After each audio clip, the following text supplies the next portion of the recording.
Mobile users के लिए एक चौंकाने वाली खबर है। जी हां, दरअसल पहले से महंगाई झेल रहे लोगों की बजट पर बड़ा प्रहार हुआ है। खबर है कि आपका मोबाइल बिल अब हर महीने महंगा हो सकता है।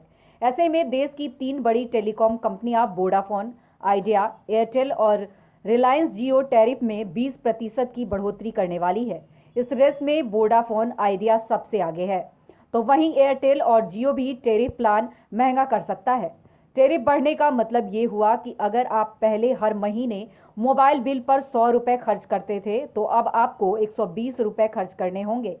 लेकिन सवाल ये है कि आखिर ऐसा क्या हुआ जो इस कंपनियों ने टैरिफ बढ़ाने की तैयारी शुरू कर दी है। ऐसा इसलिए ताकि यूजर्स से होने वाली कमाई बढ़ सके, क्योंकि रिलायंस जियो के आने के बाद से टेलीकॉम कंपनियों को बड़ा नुकसान हुआ है।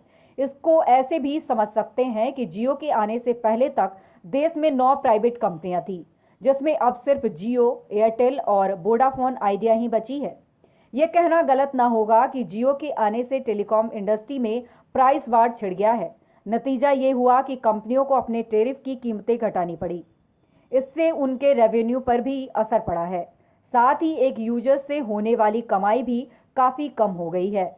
Telecom regulatory authority of India के मुताबिक जियो के आने से पहले जून 2016 में कंपनियां एक यूजर से हर महीने औसतन 155 रुपये कमाती थी, जिसमें 126 रुपये कॉलिंग तो वहीं 29 रुपये इंटरनेट डेटा से कमाती थी।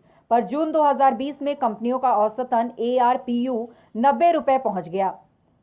वह भी इसलिए क्योंकि कंपनियों ने बीच में टैरिफ बढ़ा दिया था, वरना जून 2018 में कंपनियों का ARPU तो 69 रुपये हो गया था। अब सवाल ये है कि 20% बढ़ोतरी से यूजर्स और कंपनियों पर क्या असर होगा। जाहिर है 20% टैरिफ बढ़ाने से आपका मोबाइल रिचार्ज भी 20% महंगा हो जाएगा। अगर अभी आप महीने भर में 100 रुपये का रिचार्ज कराते हैं, तो बढ़ोतरी के बाद आपको 120 रुपये का रिचार्ज कराना होगा।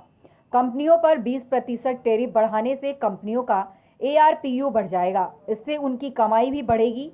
जैसे सितंबर 2020 में जियो का ARPU 145 रुपये रहा। 20% बढ़ोतरी के बाद ये 174 रुपये हो सकता है। यानी जियो एक यूजर से हर महीने औसतन 174 रुपये कमाएगी।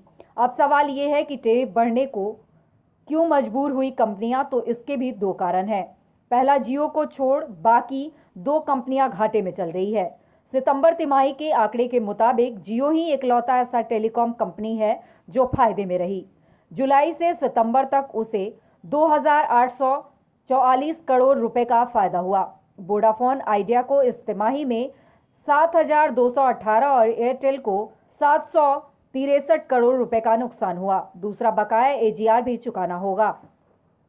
टेलीकॉम कंपनियों पर बकाया AGR चुकाने के मामले में सितंबर में सुप्रीम कोर्ट ने फैसला दिया था कि सुप्रीम कोर्ट के फैसले के मुताबिक कंपनियों को अगले 10 साल में बकाया AGR चुकाना होगा, जबकि 31 मार्च 2021 तक कुल बकाये का 10% भी देना होगा। सितंबर 2020 तक एयरटेल पर 88,251 करोड़ और वोडाफोन आइडिया पर 1.14 लाख करोड़ रुपए का कर्ज भी है, जिसमें ये 2 कंपनियों के ऊपर सबसे ज्यादा AGR होंगे। Bureau report, NBC 24, Patna. NBC 24, सच की ताकत।